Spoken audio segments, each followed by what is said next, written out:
So here's my 1991 Silverado with the Boss RT1 plow on it. This thing is ancient. It's got a giant pump under the hood. You can see it right there. This was the very first plow that Boss made.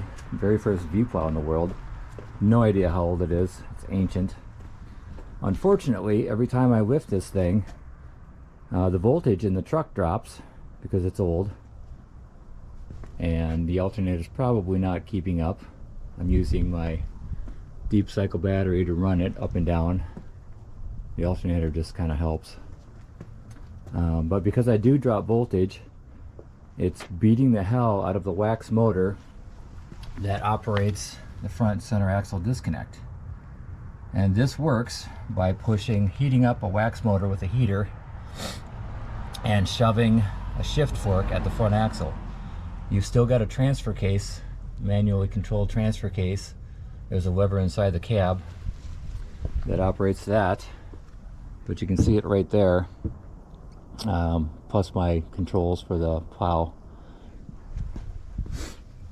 And that wax motor pushes on a shift fork. I don't know if you can see it back in there.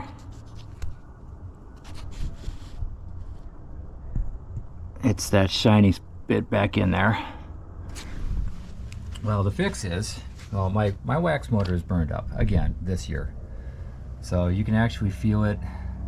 You can actually shift it if you spin the front wheels and push on the shift fork. You can do that manually with about a 6-inch long extension. The fix I'm going to do is putting about an 1-inch long socket. This is an old Harbor Freight cheapie, 13mm made in Taiwan. You need about a little less than 1 inch. This one's almost exactly 1 inch, but I'm putting it on that face there, so it'll be a little less, probably closer to 3/8. That's the fix to always engage that front center axle disconnect. I'm going to show you what that looks like under the truck.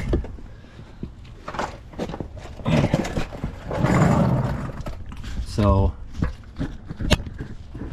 let's see. There, I think I've got a good angle so you can see what I'm doing. So I've already got the center axle disconnect actuator out of there. That's where it goes, inside that hole right there. I'm just going to test and make sure that that'll actuate. Got a 6-inch. So right there, I can feel it's hitting gear. Turn the front wheel a little bit, and then it pops the rest of the way in. I'll do that again. So there, it's not actuated. The shift fork isn't locking the front gears together. Now it is. So, and that's how it works while you're driving. And I can see there it's pushing against the drive axle and spinning the other wheel. You don't even have to have the truck on to try this. You're just doing it manually. So again, unlocked. There, it's locked. So I'm going to leave it right there where it's locked. And there's no chance of dropping this socket into that hole.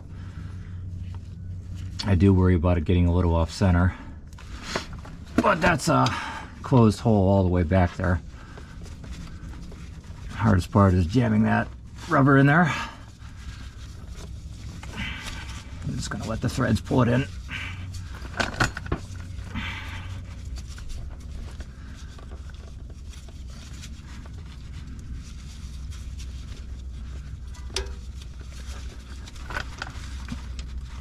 I know there's a joke in here about working with your hands in the dark.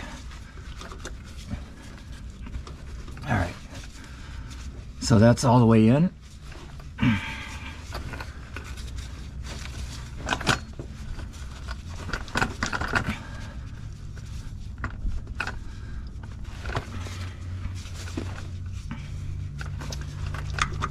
Okay, we've got some thread purchase.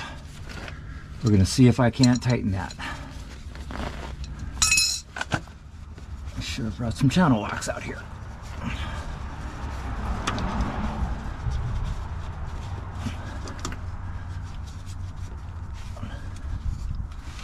Okay, channel locks.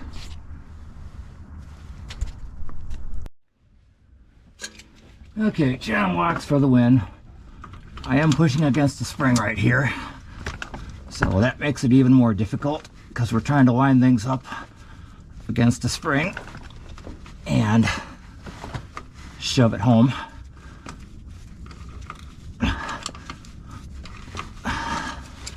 There we go. Started.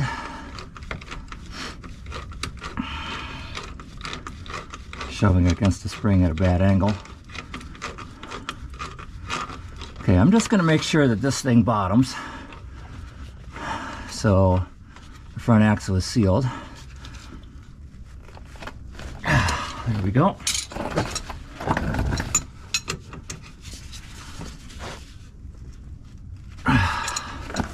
Hey, look at that. Four-wheel drive, no center axle disconnect. Front axle is locked in. I can disconnect four-wheel drive at the transfer case. I don't have to wait for this thing to engage. It'll engage automatically at the transfer case. And the drive line is locked from the transfer case forward. I hope that helps somebody out there. Thanks for watching.